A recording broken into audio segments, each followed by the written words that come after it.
Okay, welcome back to my channel mga kasipak. Sa muli ay nandito tayo ngayon sa aking likod ng aking tahanan. At sa mga gustong matutong mag-rule spike dyan, ituturo ko sa iyo kung paano ituturo ko po sa inyo kung paano mag-rule spike. At mula sa pinakamababa hanggang sa pataas, abot ng aking nakakaya. So mga kasipak, sa mga baguhan dyan, gusto mag-rule spike, mga gustong matuto, kaya panoorin nyo to.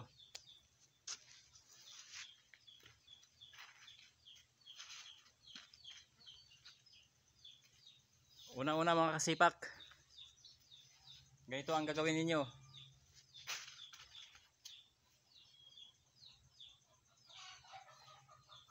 Kung kayo po ay kanan, kailangan nyo lang iangat yung kaliwa ninyong paa. Sabay na yon, pag talo ninyo, sabay nyo na iangat, tapos sabay na yon ang palo. At pag umpisa sa baba, pakita ko sa inyo kung paano mag umpisa sa pinakamababa.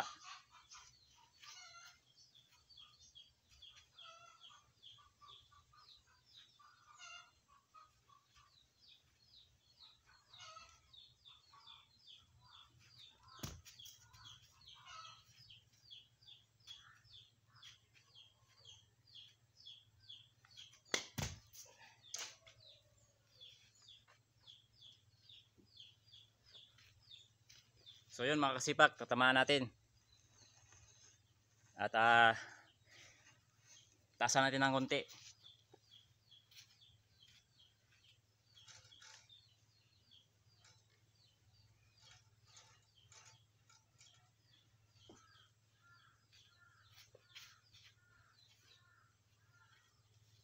So yun mga kasipak, tinataasan na natin.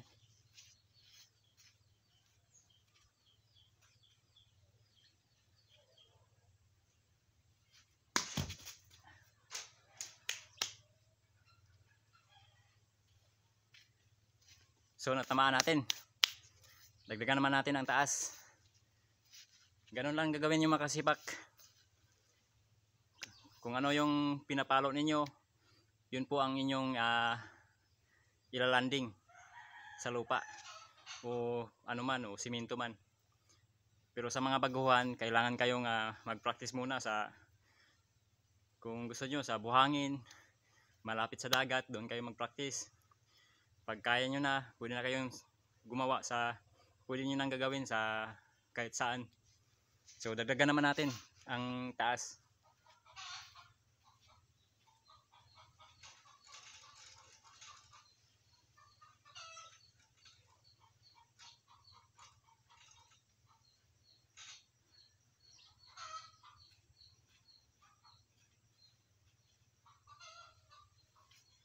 So yun mga kasipak, pantay na sa ating ulo ang taas mga kasipak. Ganun pa rin ang gagawin natin. Kung ano yung pinapalo natin, yun ang ilalapat natin o ilalanding natin sa lupa.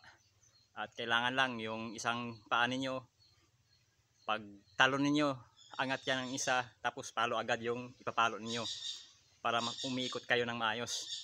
So ganun lang mga kasipak, tingnan ninyo.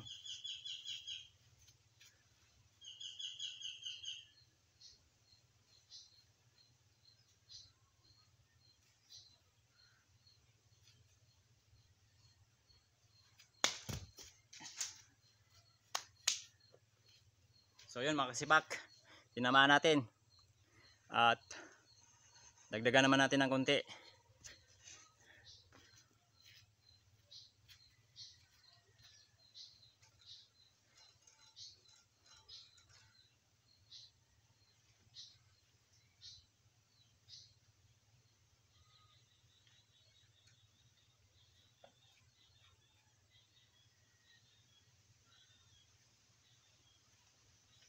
So yun mga kasipak, lampas ulo na natin ano.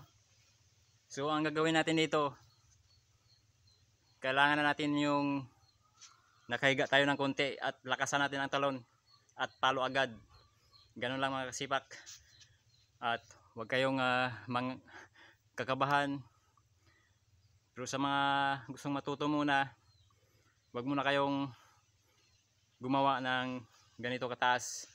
Kung pwede hanggang dito lang muna sa dibdib. So tingnan natin. Yan, sa ganyang kataas mga kasipak, lampas ulo ko na yan. At kailangan na natin yung nakahiga tayo ng konti. Nakaganon tayo. Ganyan. Ganyan tayo mga kasibak sa ere. Nakaganon tayo dapat.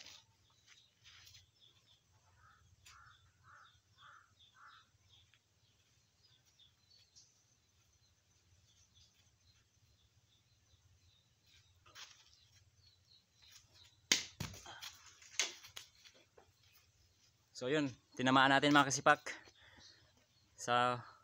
Ulitin natin, sa ganon kataas, kailangan nakahiga tayo ng konti. Pagtalo natin, higa tayo ng konti, tapos sabay palo agad para makaikot tayong maayos. At yung isang paa natin, angat yun palagi. Pagtalo natin, angat yun, sabay palo ang isa. So, taasan naman natin.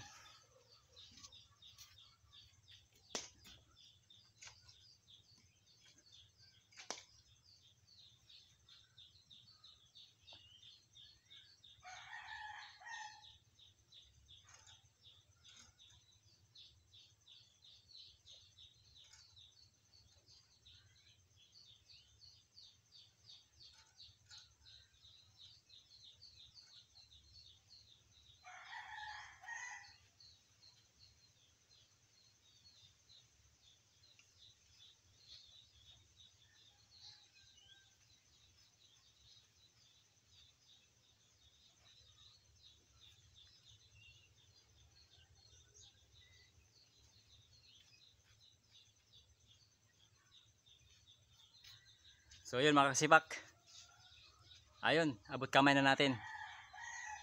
At ang gagawin natin dito ngayon ay nakahiga na tayo, nakagano na tayo.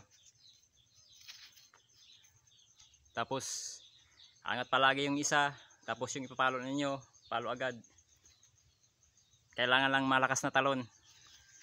Okay, paluin natin.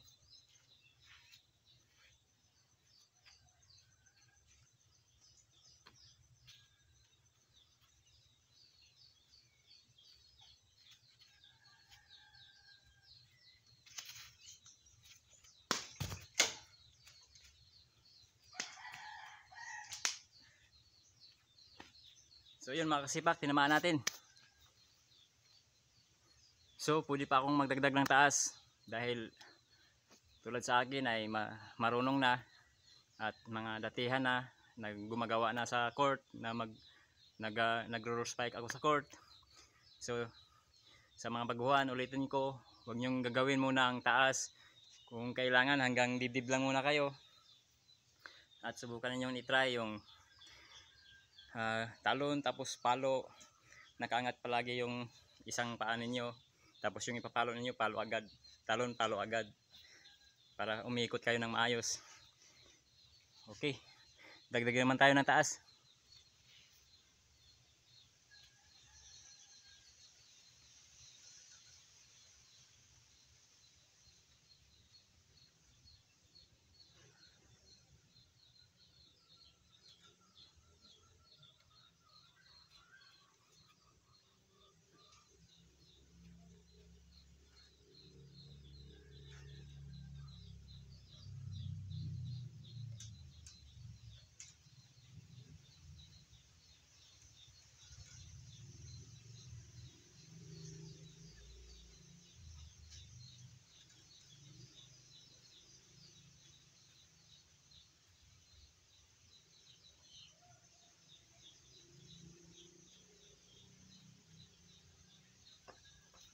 So yan mga kasipak, yun, lampas sa kamay na natin. Ganito na ang angat natin mga kasipak. At paluin natin.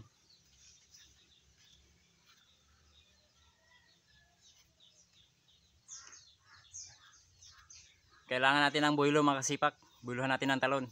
Tapos sabay ang buhilo mo na palo para makaikot yung katawan mo ng maayos. At kailangan, huwag natin kalimutan, nakahiga na tayo sa ganyang kataas.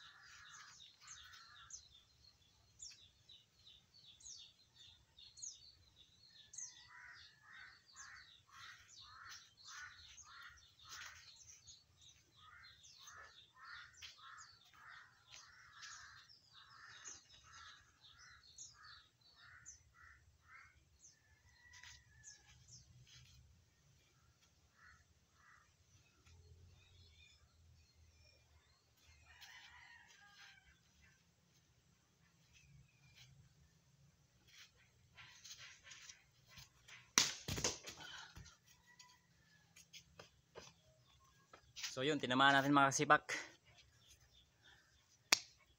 Oh, sa mga gustong matutong mag roof spike, sa mga baguhan, kailangan nyo lang ng practice palagi. Huwag kayong makalimot mag stretching bago kayo gumagawa ng ganito.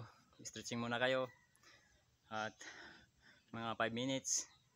Tapos kailangan nyo ng malakas na resistensya.